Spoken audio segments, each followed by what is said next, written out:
what he is doing because he is stopping any sort of danger coming out for him, जहां से उसको कोई खतरा लाहक हो सकता है, तो उसने पार्लियामान भी तबाह कर दी, अदलिया भी तबाह कर दी और फौज पे भी कब्जा कर लिया, पूरी फौज के ऊपर। So now बास फौज के अफसरान जो हैं उनका कहना ये है कि असल में ये जो सब कुछ हालात पाकिस्तान के हैं, ये पॉलिटिशियंस फौज के अंदर मेडल करते हैं। वो कहते हैं कि आखिर नवाज शरीफ ने एक रिटायर्ड जनरल को लगाया, 2 जनरलों को उसके बाद रिजाइन करना पड़ा, भुट्टो ने 7वें 8वें नंबर के जनरल जिया को बना दिया था। तो पॉलिटिशियंस जो है अपनी मर्जी की आर्मी चीफ लाते हैं और इसलिए ये सारा रफड़ पैदा होता है।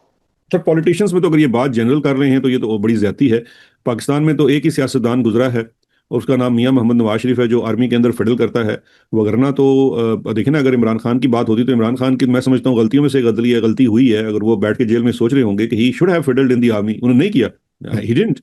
मैं आपसे एग्री करता हूं कि इमरान खान ने बिल्कुल कोई इंटरेस्ट ही नहीं लिया आर्मी के इंटरनल डायनामिक्स में, अनलाइक नवाज शरीफ जिसको आर्मी के रिश्तेदार, साला कौन है जनरल का, उसकी बीवी कौन है, उसके बच्चे कौन से हैं, उसका ससुर कौन है, उसकी सास कौन है, उसका कबीला कौन सा है, उसकी ट्राइब कौन सी है, उसका गांव कौन सा है, वो नवाज शरीफ के पास पूरी इन्फॉर्मेशन डेटा था। जिस तरह डॉक्टर आयशा सिद्दीकी के पास डेटा था, नवाज शरीफ के पास पूरी फौज का। बिल्कुल आप दुरुस्त कह रहे हैं। और इमरान खान साहब की बहुत बड़ी गलती एक ये थी कि इमरान खान साहब ये समझते थे कि फौज एक प्रोफेशनल फोर्स है और ये प्रोफेशनली चलते हैं, ये कोई फर्क नहीं पड़ता कौन किधर से आया है, किस कुंबे का है, क्या उसकी रिश्तेदारियां हैं, जो नवाज शरीफ करता था। नवाज शरीफ तो आपको पता है ना कि वो जिस तरह आप कह रहे हैं कि वो तो मतलब उनकी दाई तक का पता करता था कि जब ये पैदा हुआ था तो किस दाई ने इसको दुनिया में लाई थी। तो ये चीजें इमरान खान ने नहीं की। और ये सीनियर जनरल साहब ये कहते हैं, ये आर्गुमेंट तो यहाँ डिफीट हो जाता है कि इमरान खान इसकी क्लासिक एग्जांपल है जिसने फौज के इंटरनल डायनामिक्स में इंटरफेयर नहीं किया। और देखिए फौज ने उसका क्या किया, उसको सजा क्या मिल रही। ये देखिए फौज बिल्कुल है कि उसको उसकी सजा क्या मिल रही है। फौज को असल में इमरान खान से खतरा ये है कि इमरान खान एक ऐसा सियासतदान इवेंचुअली बन गया जो इस इंस्टीट्यूशन के लिए वो समझते हैं खतरा है। वो खतरा इस तरह से है कि ये एक आदमी है जिसको हम ब्लैकमेल नहीं कर पा रहे, ना ही ब्लैकमेल कर सकते हैं।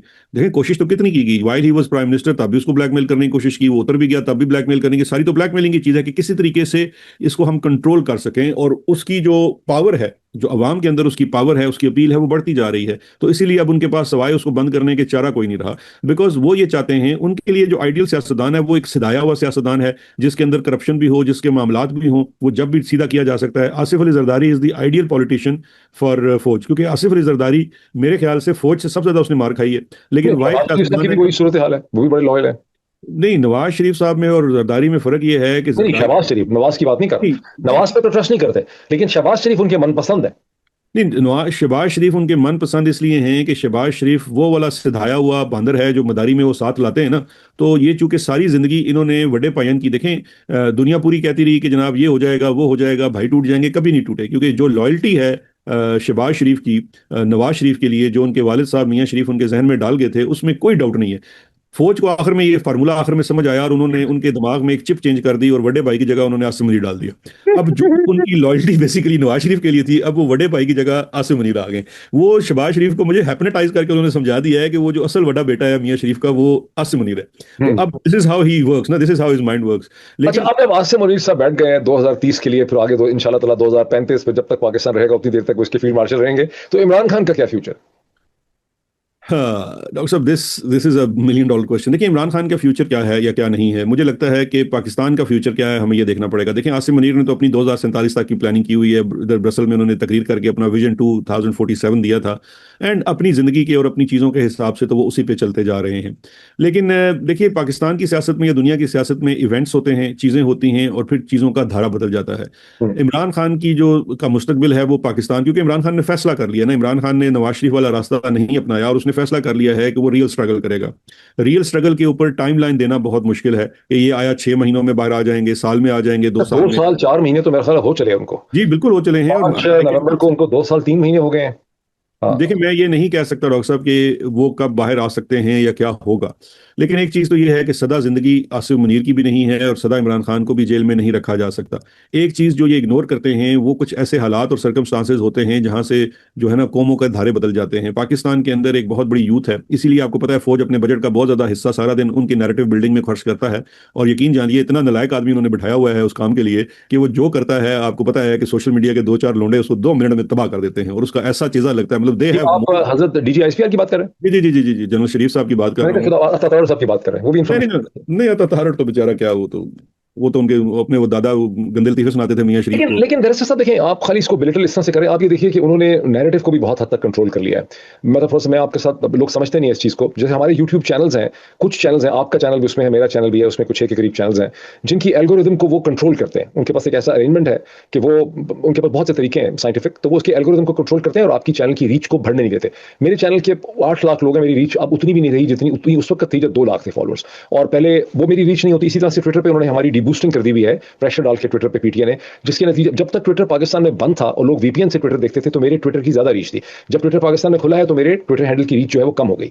अब अमेरिका में आप देख लें कि बहुत अमीर लोग, डॉक्टर्स, अपना के लोग आगे पीछे सबको उन्होंने कंट्रोल कर लिया। अब वो यहाँ पे कॉन्फ्रेंसेस भी करवा रहे हैं, hundreds and thousands of dollars खर्च रहे हैं, 6 उन्होंने लॉबिस्ट रखे हुए। तो जब आप कहते हैं कि उनसे नैरेटिव कंट्रोल नहीं हुआ, उन्होंने नैरेटिव को भी चेकमेट कर लिया। अच्छा, बहुत से ऐसे लोग जो शोर मचाते हैं फौज के खिलाफ, उनको बैरिस्टर साहब उन्होंने लाइसेंस दिया हुआ है। जैसे मरवत साहब का फार्मूला था ना, जैसे मरवत का फार्मूला था, जैसे आपने एमएल वली खान को देखा। अब एमएल वली खान पाकिस्तान में बैठ के आपको पता है फौज को गालियां निकालते रहे, कभी आपने शायद उनकी वीडियोस देखी होंगी, लेकिन उनके पास एक लाइसेंस था लोगों को बेवकूफ बनाने के लिए। तो ऐसे तमाम लोग जो फौज के खिलाफ सख्त बातें भी करते हैं, बड़े बहादुर बनते हैं, उन सबको एक इजाजत दी गई है वो सब कुछ करने की। नैरेटिव उन्होंने मैनेज कर लिया है बहुत हद तक।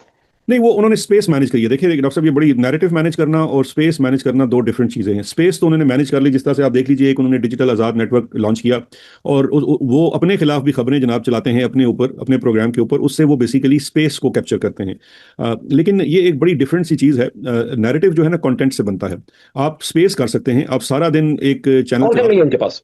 कंटेंट नहीं है क्योंकि वो जेन्युइन नहीं है। मुझे एक बात बताइए, आप और मैं, मेरा ख्याल है हम दोनों अक्सर उस जवान, हम तो नहीं जानते वो कौन है, एक जवान है बिलाल एआई का, वो बनाता है और वो कंटेंट, कमाल है, वो तो कमाल है। और वो जो है वो अरबों रुपए की जो कहना चाहिए इन्वेस्टमेंट है, वो अपने एक छोटे से क्लिप से बर्बाद कर देता है। जिस तरह से आपको वो किस्सा याद है कि वो जो एक मोटरसाइकिल के ऊपर बाबे ने लाहौर में पंजाब दी माँ दे उत्ते उसने जो बातें की थी, वहां पे मैंने कहा था कि ये पंजाब का पिछले 2 साल का 10 अरब से ज्यादा का जो बजट है ना, हम्म। इसने टोकरी कर दिया है विद इन 30 सेकेंड्स। हम्म। आप इस चीज को थोड़ा सा समझें। देखिए मैं इस चीज को कैसे लेता और हूँ। डीजी आईएसपीआर पे तो उसकी बहुत ही मेहरबानी है, बिलाल आई। बहुत ज्यादा मेहरबानी है जी, और मैं उसे कहता हूँ कि उसे अल्लाह और जोरे बाजू दे के, जोरे बयान दे जोरे के, माइंड, जोरे माइंड। जोरे माइंड है। हाँ। देखिए ये हमारी रीच को कम करना, सब कम करना, मुझे तो ऐसी लड़ाई का बड़ा मजा आता है। क्योंकि देखिए अगर ये सब कुछ ना करते ना, तो फिर तो हमें हमें कम कसम खुदा की हमें किसी ने नहीं सुनना था। ये थोड़े से लोग सुनते ना, उन्होंने भी नहीं सुनना था। उन्होंने कहा था यार आप क्या, देखिए ये जो कॉन्टेस्ट है, कॉन्टेस्ट के अंदर यही होता है, क्योंकि हमें इस वक्त, क्योंकि हम हैं बेसिकली नीचे वाले ना, वो जो लड़ाई के अंदर जो किसी बड़े बॉक्सर ने जो दूसरे को मारी जा रहा था ना, तो हमें इस वक्त सिर्फ डॉक्टर साहब लुत्फ लेना है उस एक मुक्के का, जो हमें जब मौका मिलता है और हम वो लगाते हैं। वो जो नीचे ठोडी के नीचे से ऊपर से जाता है ना, मुझे नहीं पता उसको कौन सा कट कहते हैं, but that one actually matters. देखिए जो ये इस तरह की स्ट्रगल होती है, ये बड़ी टाइम टेकिंग है, टाइम कंज्यूमिंग है। ये एट टाइम्स अंडरग्राउंड हो जाती है, पॉलिटिकल मूवमेंट्स अंडरग्राउंड जाती हैं, बट ये तमाम चीज़ें जो हैं, आपको थोड़ा सा ये समझने की ज़रूरत है कि मैं और आप, हमारे जैसे कुछ और लोग, हम तो एक लैपटॉप 4 बत्तियों के साथ बैठे हुए इनका मुकाबला कोशिश कर रहे हैं। किसके साथ मुकाबला कर रहे हैं? जिनका अरबों रुपए का बजट है, जिनको हिंदो पाक, पाकिस्तान, अमेरिका, पता नहीं कहाँ कहाँ की सपोर्ट हासिल है। But don't you see the power that you control? यार ये सारी कोशिश करके सिर्फ मोहित पिरज़ादा, शहजाद अकबर, जो बिब्लिकल है ना कि डेविड एंड गोलियत। हाँ, डेविड एंड गोलियत, मतलब एग्जैक्टली, मतलब if just imagine your power, just एक लम्हे के लिए सोचें कि how much power you have, कि इतनी माइटी एम्पायर जो है ना, उसको तो परवाह नहीं होनी चाहिए यार ये कौन लोग हैं। अच्छा, मुझे पता चला कि इन्होंने अब रावलपिंडी में लाल कुर्ती के करीब एक साइबर टावर जिसको कहते हैं बनाया, जिसमें हंड्रेड्स ऑफ लड़के लड़कियां बैठे हुए हैं, और तीनों इनकी जो सर्विसेज है, एमआई, आईएसआई वगैरह, वो उसको कोऑर्डिनेट करते हैं, जहां से ये सोशल मीडिया को कंट्रोल करने और डायरेक्शन देने की कोशिश कर रहे हैं साइबर टावर के जरिए।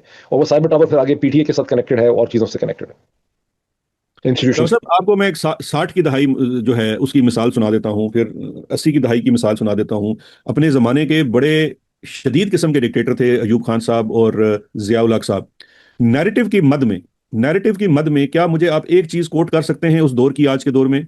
मैं आपको उनके जो काउंटर नैरेटिव के तौर पे हबीब जालब की 10 नज़में कोट कर सकता हूँ, जो हमारे आज की जनरेशन के बच्चे, जिनको उर्दू पढ़ना भी नहीं आती, उन्होंने सुन सुन के यूट्यूब से, मैं नहीं मानता ऐसे दस्तूर को, जुल्मुत को ज़िया, ये सारी चीजें जो है ना, this is because that's the content. Habib Jalib क्या था बेचारा, उसके तो बच्चे भी आज जो हैं वो किसी जगह नहीं है, but it's the content that he created. देखिए मैं और आप, कंटेंट में ये है ना कि इनकी जो पुरानी चीजें हैं, चंद बटन उसको बार बार दबाते हैं। जैसे अमेरिका में अभी कॉन्फ्रेंसेस के जरिए सौदा बेच रहे हैं यूएस पाकिस्तान स्ट्रेटेजिक रिलेशनशिप का, कि इस हुकूमत ने अमेरिका के साथ एक बहुत ही मल्टी डायमेंशनल स्ट्रेटेजिक रिलेशनशिप खड़ा कर दिया। पाकिस्तान के अंदर सौदा ये है कि दहशतगर्दी हो रही है, इसलिए कौम को मुतहद होने की जरूरत है, अफगानिस्तान से बहुत ज्यादा खतरा है, अफगान जो है वो सारा कुछ कर रहे हैं टीटीपी का, बलोचिस्तान जो है वो भी ज़ाहिर दहशतगर्दी है। इसी तरह हिंदुस्तान से इन्होंने एक जंग पिकअप कर ली जो बिल्कुल अनएक्सपेक्टेड थी, जो अदरवाइज नहीं होनी चाहिए थी। अब एक तरफ हिंदुस्तान का खतरा है, एक तरफ अफगानिस्तान का खतरा है, एक दफा अमेरिका के साथ